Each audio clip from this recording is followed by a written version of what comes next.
The British people have voted to leave the European Union, and their will must be respected.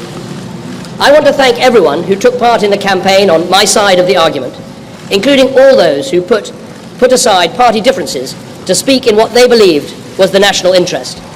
And let me congratulate all those who took part in the Leave campaign for the spirited and passionate case that they made.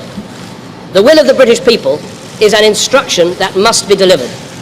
It was not a decision that was taken lightly, not least because so many things were said by so many different organisations about the significance of this decision.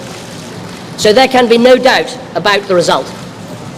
Across the world, people have been watching the choice that Britain has made. I would reassure those markets and investors that Britain's economy is fundamentally strong. And I would also reassure Brits living in European countries and European citizens living here that there will be no immediate changes in your circumstances. There will be no initial change in the way our people can travel, in the way our goods can move, or the way our services can be sold. We must now prepare for a negotiation with the European Union. This will need to involve the full engagement of the Scottish, Welsh and Northern Ireland governments to ensure that the interests of all parts of our United Kingdom are protected and advanced. But above all, this will require strong, determined and committed leadership. I'm very proud and very honoured to have been Prime Minister of this country for 6 years.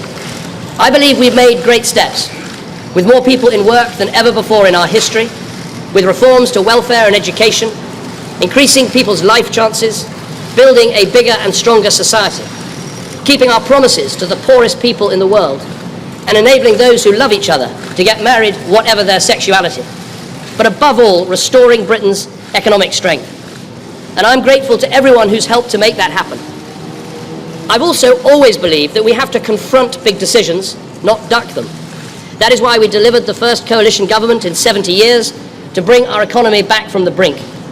It's why we delivered a fair, legal and decisive referendum in Scotland.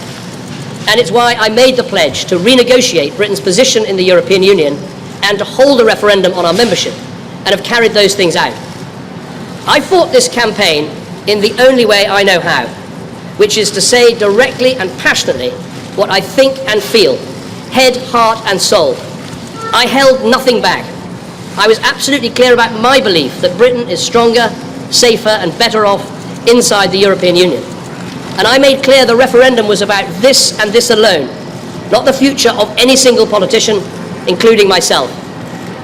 But the British people have made a very clear decision to take a different path. And as such, I think the country requires fresh leadership to take it in this direction. I will do everything I can as Prime Minister to steady the ship over the coming weeks and months. But I do not think it would be right for me to try to be the captain that steers our country to its next destination. This is not a decision I've taken lightly, but I do believe it's in the national interest to have a period of stability and then the new leadership required. There is no need for a precise timetable today, but in my view we should aim to have a new Prime Minister in place by the start of the Conservative Party conference in October. Delivering stability will be important, and I will continue in post as Prime Minister with my Cabinet for the next 3 months. The Cabinet will meet on Monday. The Governor of the Bank of England is making a statement about the steps that the Bank and the Treasury are taking to reassure financial markets. We will also continue taking forward the important legislation that we set before Parliament in the Queen's speech. And I've spoken to Her Majesty the Queen this morning to advise her of the steps that I'm taking. A negotiation with the European Union will need to begin under a new Prime Minister. And I think it's right that this new Prime Minister takes the decision about when to trigger Article 50 and start the formal and legal process of leaving the EU. I will attend the European Council next week to explain the decision the British people have taken and my own decision. The British people have made a choice. That not only needs to be respected, but those on the losing side of the argument, myself included, should help to make it work. Britain is a special country. We have so many great advantages. A parliamentary democracy where we resolve great issues about our future through peaceful debate.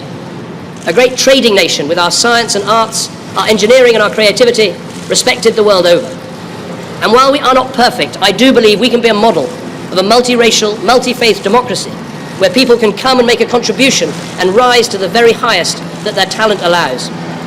Although leaving Europe was not the path I recommended, I am the first to praise our incredible strengths. I've said before that Britain can survive outside the European Union, and indeed that we could find a way. Now the decision has been made to leave, we need to find the best way. And I will do everything I can to help. I love this country, and I feel honoured to have served it. And I will do everything I can in future to help this great country succeed. Thank you very much.